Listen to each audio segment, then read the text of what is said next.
الذين اصطفى أما بعد فأعوذ بالله من الشيطان الرجيم بسم الله الرحمن الرحيم لقد كان لكم في رسول الله أسوة حسنة قال الله تبارك وتعالى في مقام آخر النبي أولى بالمؤمنين من أنفسهم وأزواجه أمهاتهم قال النبي صلى الله عليه وسلم إنما بعثت لأتمم مكارم الأخلاق أو كما قال النبي صلى الله عليه وسلم صدق الله العلي العظيم وصدق رسوله النبي الكريم ونحن على ذلك من الشاهدين والشاكرين والحمد لله رب العالمين اللهم صل على محمد وعلى آل محمد كما صليت على إبراهيم وعلى آل إبراهيم إنك حميد مجيد اللهم بارك على محمد وعلى آل محمد كما باركت على إبراهيم وعلى آل إبراهيم إنك حميد مجيد واجب الاحترام قابل صدر احترام محترم بھائیوں دوستوں اور بزرگوں، آپ حضرات کے سامنے قرآن مجید فرقان حمید اللہ رب العزت کی لاریب کتاب میں سے 2 آیات کریمہ تلاوت کی ہیں۔ بارگاہ الہی میں دعا ہے کہ اللہ رب العزت حق اور سچ بیان کرنے کی توفیق عطا فرمائے اور پھر اس کے بعد مجھے اور آپ کو اس پر عمل پیرا ہونے کی بھی توفیق عطا فرمائے۔ مسلسل کئی جمعوں سے سیرت النبی صلی اللہ علیہ وسلم کے حوالے سے بات چل رہی ہے۔ آج نبی پاک صلی اللہ علیہ وسلم کی زندگی کے جو 25 سال مکمل ہوئے اور اس میں جو نبی پاک صلی اللہ علیہ وسلم کے واقعات ظہور پذیر ہوئے، اور ان واقعات میں سے ایک واقعہ نبی پاک صلی اللہ علیہ وسلم کا سیدہ خدیجہ الکبریٰ رضی اللہ تعالیٰ عنہا سے نکاح کا بھی ہے۔ تو اسی حوالے سے چند باتیں آپ سے عرض کرنی ہیں۔ نبی پاک صلی اللہ علیہ وسلم کی جب عمر مبارک 25 سال ہو گئی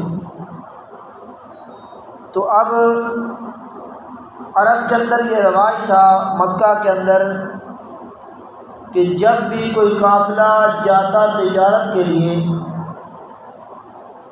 تو اس میں سیدہ خدیجہ اپنا مال کسی کے ہاتھ بھیجتی بطور مزاربت کے۔ مال حضرت خدیجہ کا ہوتا تھا، جو اوپر پرافٹ آتی تھی، جو نفع آتا تھا، وہ دونوں کے اندر تقسیم ہو جاتا تھا۔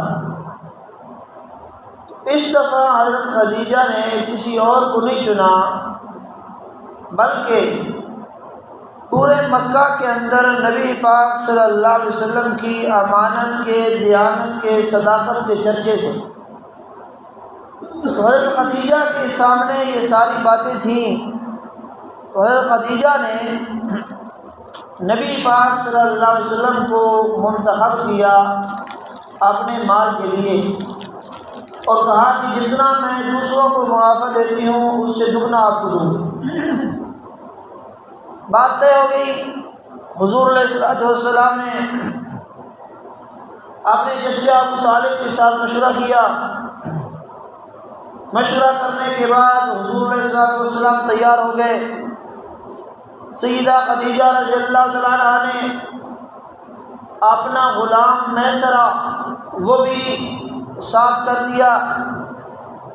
اب یہ تجارتی قافلہ جا رہا ہے، چلتے چلتے ایک مقام پر یہ ٹھہرے، پڑاؤ کیا۔ وہاں پر ایک راہب رہتا تھا جس کا نام تھا نستورہ راہب۔ جب انہوں نے پڑاؤ کیا، وہاں پر ٹھہرے، وہ راہب اپنی عبادت گاہ سے نکل کر استقبال کے لیے باہر آ گیا۔ آ کر ملا، ملنے کے بعد کہتا ہے کہ یہاں پر سوائے انبیاء علیہ السلام کے آج تک کوئی نہیں ٹھہرا۔ اور پھر اس نے حضور علیہ السلام کی آنکھوں میں دیکھا اور کہا میسرہ غلام سے کہ آپ ان کی آنکھوں میں دیکھ رہے ہو؟ کہا ہاں دیکھ رہا ہوں۔ کہتے ہیں کیا دیکھ رہے ہو؟ کہتے ہیں وہ سرخی دیکھ رہا ہوں جو کبھی ان کی آنکھوں سے جدا نہیں ہوتی۔ نستورہ راہب کہتا ہے یہ جو علامت تم دیکھ رہے ہو یہ تو ظاہری علامت ہے، ان کے جسم کے اندر جو پوشیدہ علامات ہیں وہ میں دیکھ رہا ہوں اس بنیاد پر کہ وہ علامات میں نے تورات کے اندر پڑھی ہیں، وہ علامات میں نے زبور انجیل کے اندر پڑھی ہیں، اور جو علامات وہاں پر درج ہیں ان آسمانی کتب کے اندر وہی علامات بعین ہی اس شخص کے اندر موجود ہیں۔ لہٰذا میرا علم اور میری عمر کا تجربہ یہ کہتا ہے کہ یہ وہ نبی ہیں جس کے آنے کے بعد اللہ نے نبوت کا دروازہ بند کر دینا ہے۔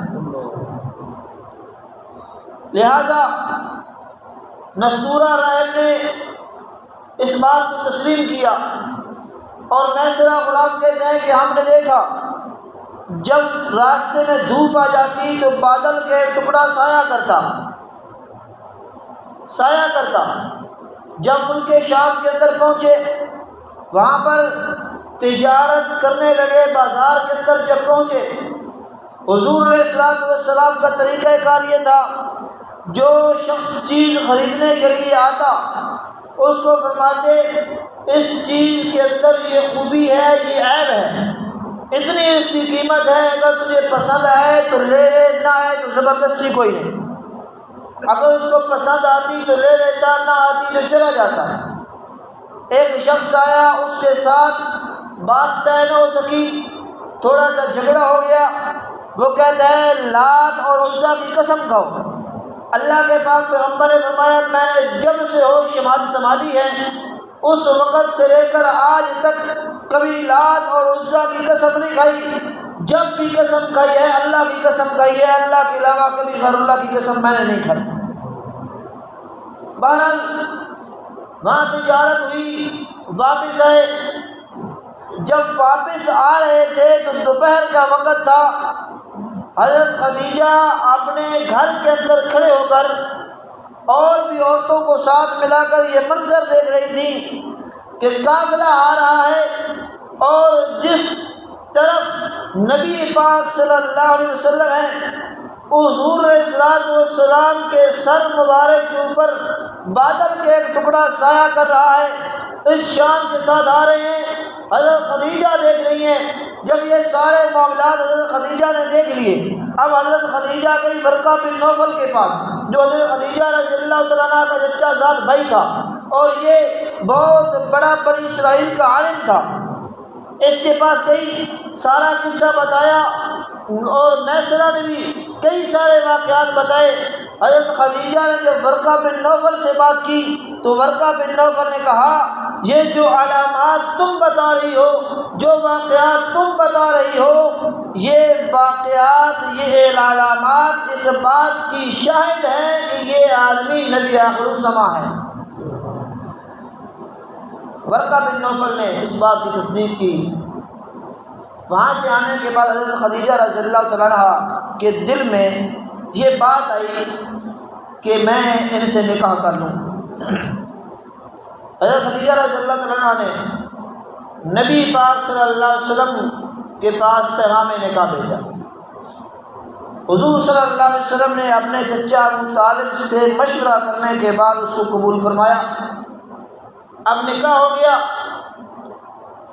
اب حضرت خدیجہ کی جو پہلے حیثیت تھی وہ عام عورتوں کی تھی۔ اب جو نکاح ہوا نبی پاک صلی اللہ علیہ وسلم کے ساتھ، اب خدیجہ کا مقام وہ پہلے والا نہیں رہا، اب مقام بدل گیا، مقام بدل گیا۔ جس طرح ایک بچہ گھر سے جاتا ہے پڑھنے کے لیے، وہ عام بچوں کی طرح ہوتا ہے، 1.5-2 سال کے بعد وہ قرآن پاک کو اپنے سینے میں محفوظ کر کے آ جاتا ہے۔ اب گھر والے، محلے والے، علاقے والے اس کو پہلی نگاہ سے نہیں دیکھتے، بلکہ ان کے دیکھنے کا انداز اور ہوتا ہے۔ پہلے یہ عام بچہ تھا، اب اس کا مقام اور ہو چکا ہے، یہ اب عام نہیں رہا، یہ خاص ہو چکا ہے، یہ اب حافظ قرآن بن چکا ہے۔ حضرت خدیجہ کے ساتھ بھی کچھ اس طرح کا معاملہ ہوا۔ خدیجہ کی حیثیت پہلے اور تھی، پہلے عام عورتوں کی طرح تھی، اب جب نکاح محمد میں آ چکی، اب وہ پہلے والی نسبت بدل گئی۔ اللہ نے فرمایا یا نساء النبی لستن کاحد من النساء، اے نبی کی بیویوں تم عام عورتوں کی طرح نہیں ہو، عام عورتوں کی طرح نہیں ہو۔ کیوں یا اللہ، کیوں عام عورتوں کی طرح نہیں ہو؟ اس لیے نہیں ہو، اللہ نے احد کو 2 مقامات پر ذکر کیا خاص طور پر۔ جب اپنی ربوبیت کا ذکر کیا، اللہ نے فرمایا وَلَمْ يَكُنْ لَهُ كُفُوًا أَحَدٌ، احد کو ذکر کیا۔ نبی کی بیویوں کی پاکیزگی کی بات آئی تو اللہ نے احد کو ذکر کیا، لَسْتُنَّ كَأَحَدٍ مِّنَ النِّسَاءِ۔ جب پہلے اور حیثیت تھی، اللہ نے یا نساء الناس نہیں کہا، یا نساء النبی کہا۔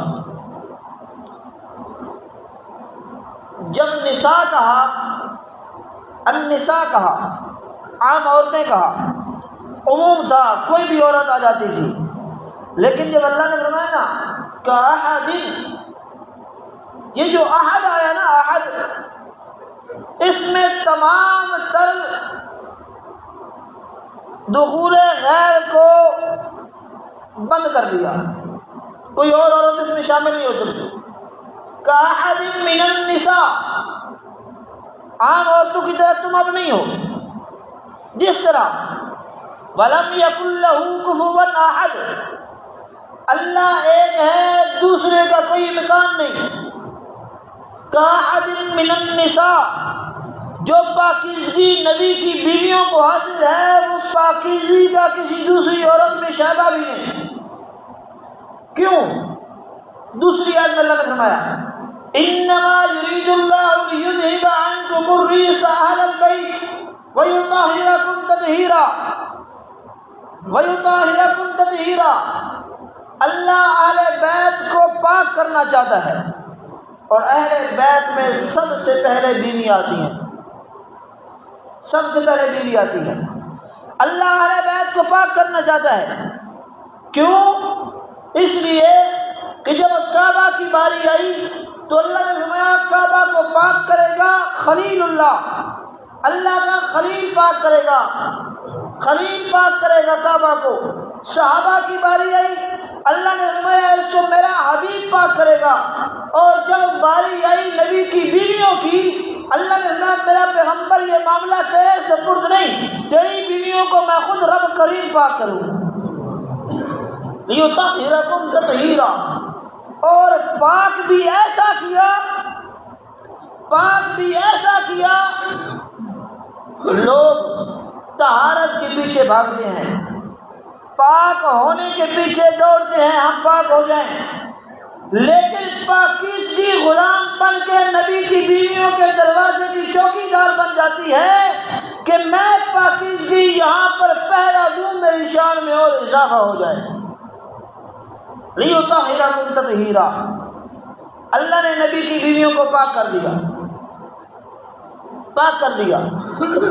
قرآن پاک کے حوالے سے حضور علیہ السلام کی جو بیویوں کی شان ہے وہ 2-3 آیات آپ کے سامنے ذکر کرنی ہے۔ اللہ نے نبی کی بیویوں کو پاک کر دیا۔ کیسے پاک کیا؟ کیسے پاک کیا؟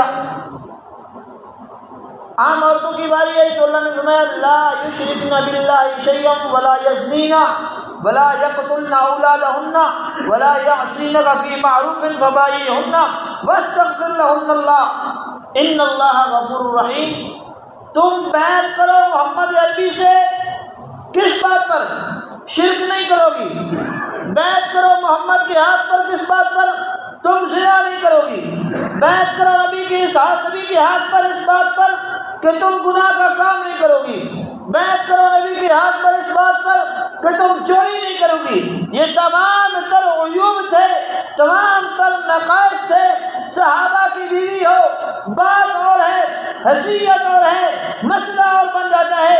ولی کی بیوی ہو، مسئلہ اور بن جاتا ہے۔ نبی کی بیوی ہو، مسئلہ اور بن جاتا ہے۔ اللہ نے فرمایا ولی کی بیوی ہو تب، صحابی کی بیوی ہو تب، عام آدمی کی بیوی ہو تب وہ بیعت کرے اس بات پر کہ وہ شرک نہیں کرے گی، زنا نہیں کرے گی، اولاد کو قتل نہیں کرے گی، گناہ کا کام نہیں کرے گی۔ یہ تمام تر عیوب و نقائص تھے۔ جب باری آئی پیغمبر کی بیویوں کی تو اللہ نے فرمایا لِیُطَہِّرَکُمْ تَطْہِیرًا، میں تمہیں ایسے پاک کر دوں گا یہ تمام گناہ تمہارے قریب ہی نہیں آ سکیں گے، تمہارے قریب آئیں گے ہی نہیں۔ اللہ نے پاک کیا۔ اور پھر دوسری آیت میں اللہ نے فرمایا النبی اولیٰ بالمؤمنین من انفسہم وازواجہ امہاتہم۔ نبی کی بیویاں امت کی مائیں ہیں، نبی کی بیویاں امت کی مائیں ہیں۔ آپ نے سنا ہوگا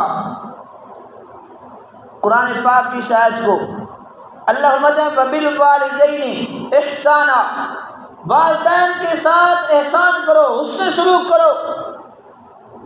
حقیقی ماں کے ساتھ بھی حسن سلوک کرو، اور جو تمہاری نسبتی ماں ہے اس کے ساتھ بھی حسن سلوک کرو۔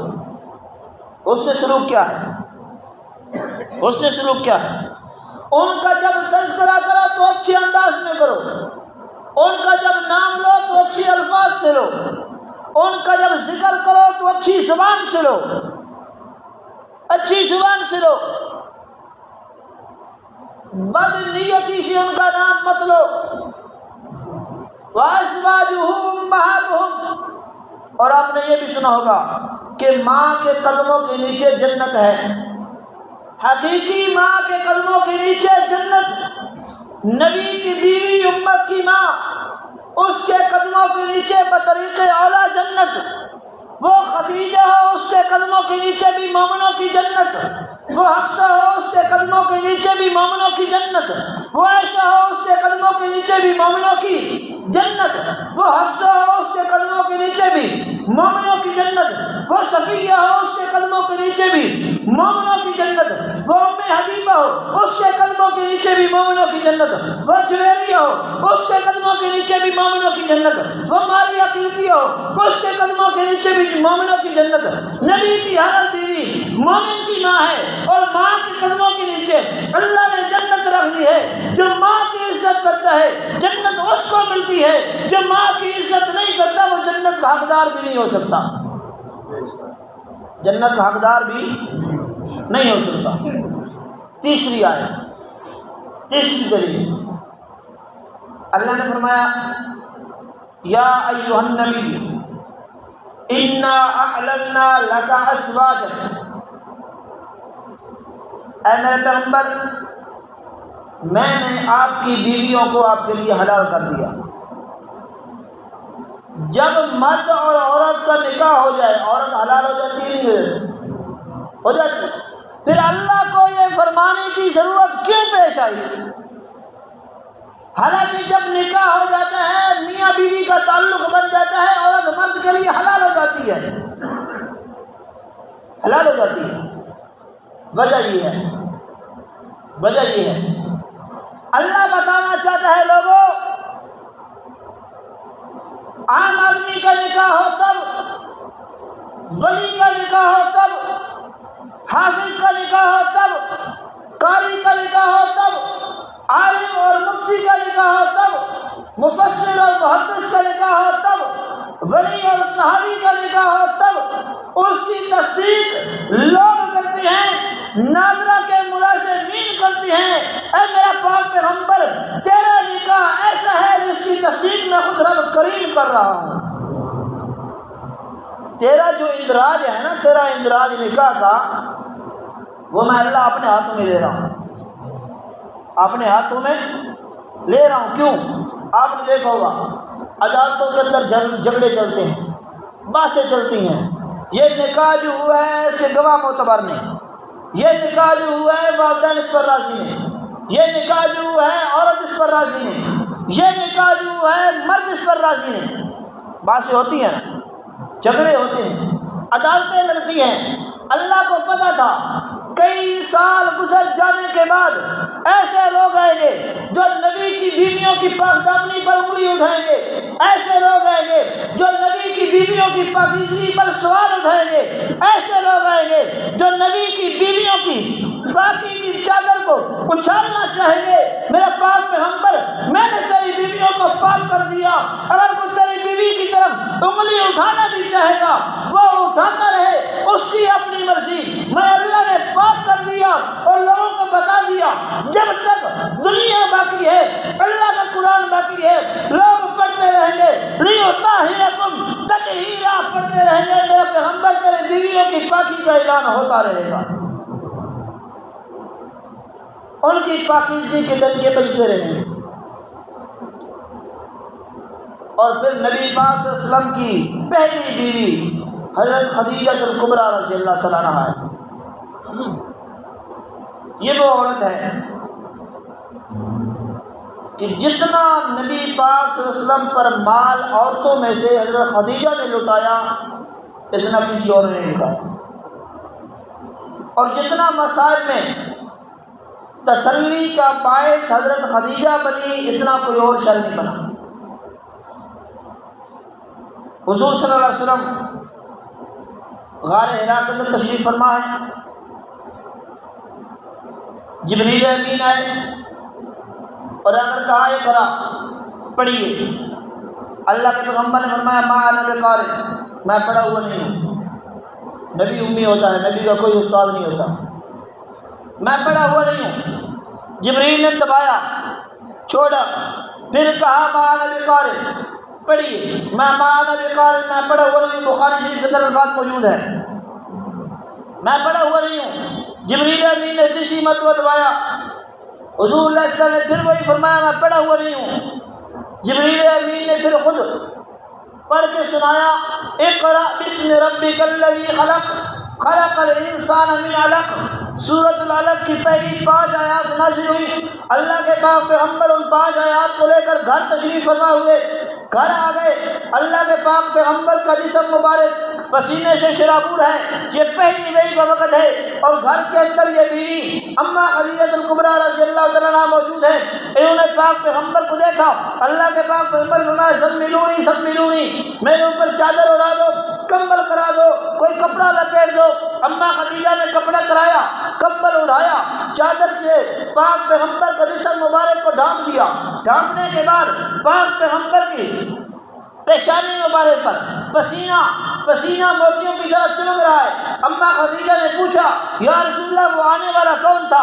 اللہ کے پاک پیغمبر نے ساری صورتحال بتائی، کیسے آیا تھا، سارا طریقہ بتایا، کیوں آیا تھا، وجہ بتائی۔ پاک پیغمبر نے سارے معاملات بتانے کے بعد اماں خدیجہ نے تسلی دی، اللہ کے پیغمبر، اے میرے شوہر، اے محمد بن عبداللہ، آپ کا یہ بتانا ہے وہ آنے والا اس سوریہ کا تھا، آپ کا یہ بتانا ہے وہ اس مقصد کے لیے آیا تھا، آپ کا یہ بتانا ہے اس کے آنے کا طریقہ یہ تھا۔ میرا یہ دعویٰ ہے وہ شیطان نہیں ہو سکتا، وہ جبریل ہو سکتا ہے۔ کیوں خدیجہ تجھے کیسے پتا، تجھے کیسے پتا؟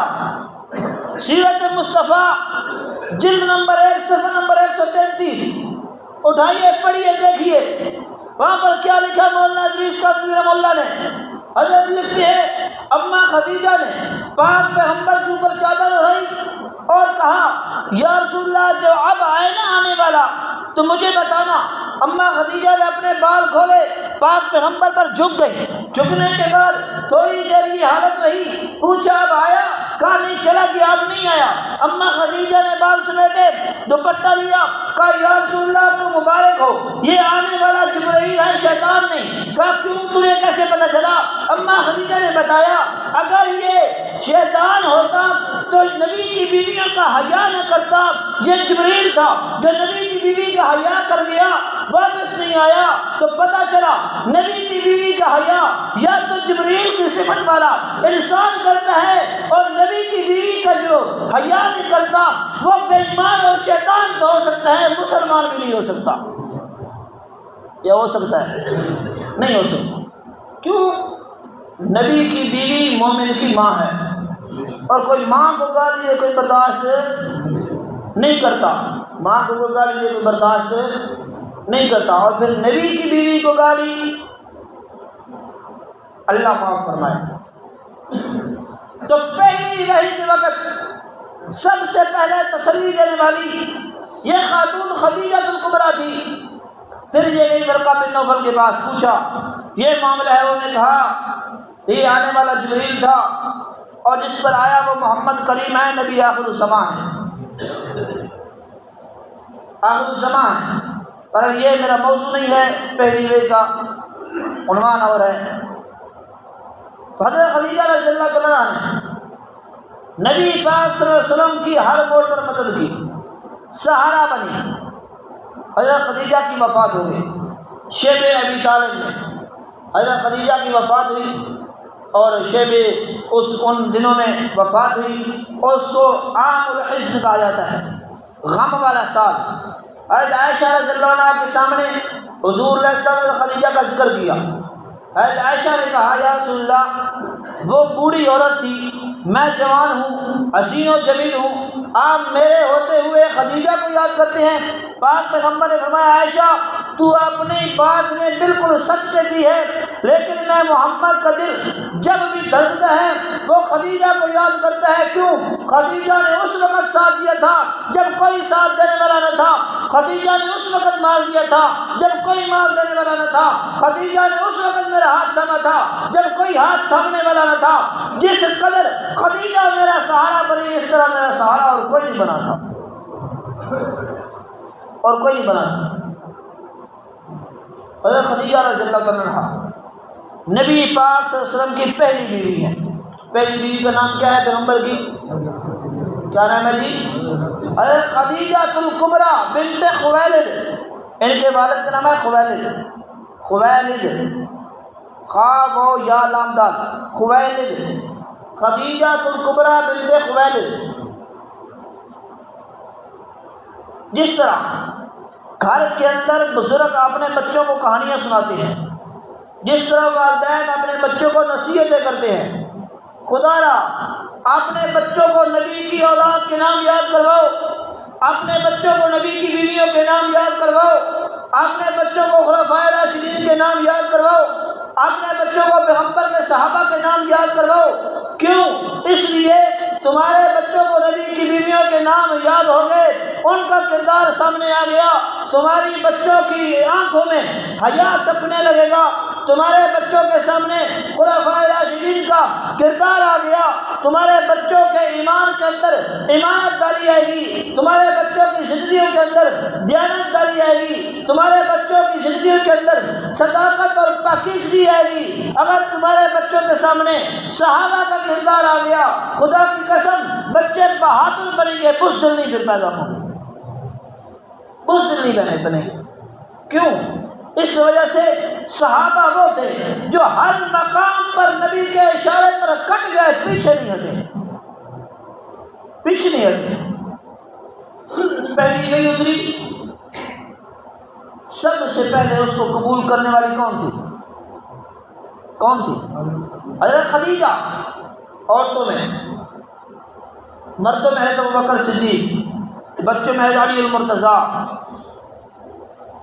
غلاموں میں زید بن حارثہ، انہوں نے سب سے پہلے قبول کیا۔ اس کے بعد جو بھی حکم آیا، عورتوں میں سب سے پہلے حضرت خدیجہ نے قبول کیا جب تک زندہ رہی، جب تک زندہ رہی۔ یہ بات بار بار کیوں کی جاتی ہے؟ صحابہ سے وابستہ ہونے کا درس کیوں دیا جاتا ہے؟ صحابہ کے ساتھ مل جانے کا درس کیوں دیا جاتا ہے؟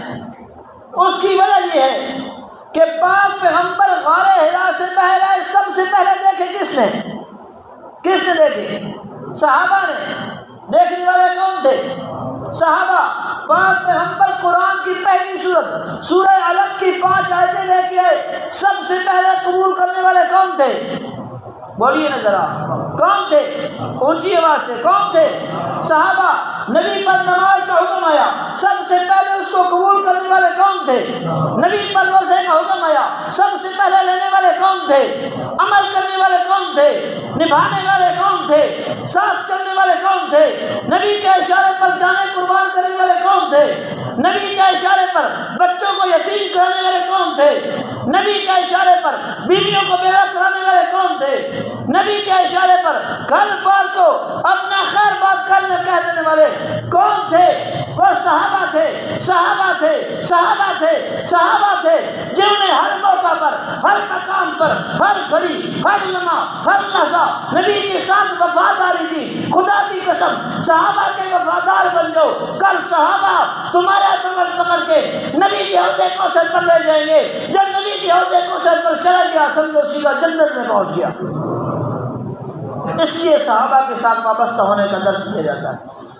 یہ کہا جاتا ہے صحابہ سے مل جاؤ، صحابہ سے حقداری کا ثبوت دو، صحابہ سے اپنے عشق و محبت کے جو نظریات ہیں ان کو اجاگر کرو، تاکہ قیامت والے دن ہم یہ کہنے والے بنے پاک پیغمبر کے سامنے، یا رسول اللہ، ہم نے آپ کے یاروں کے ساتھ وفا کی تھی، اب ہماری گزارش ہے اپنی رحمت والے دامن میں ہمیں بھی جگہ دے دیجیے۔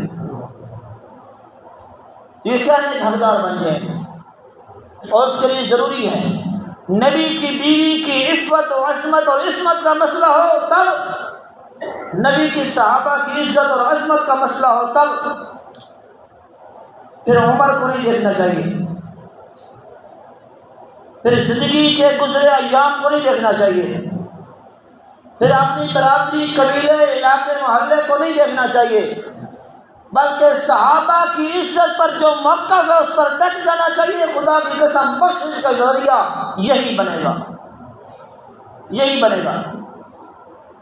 تو صحابہ نبی پر قربان ہو گئے، آج جو صحابہ پر قربان، خدا کی قسم زمانے کے وہی امام۔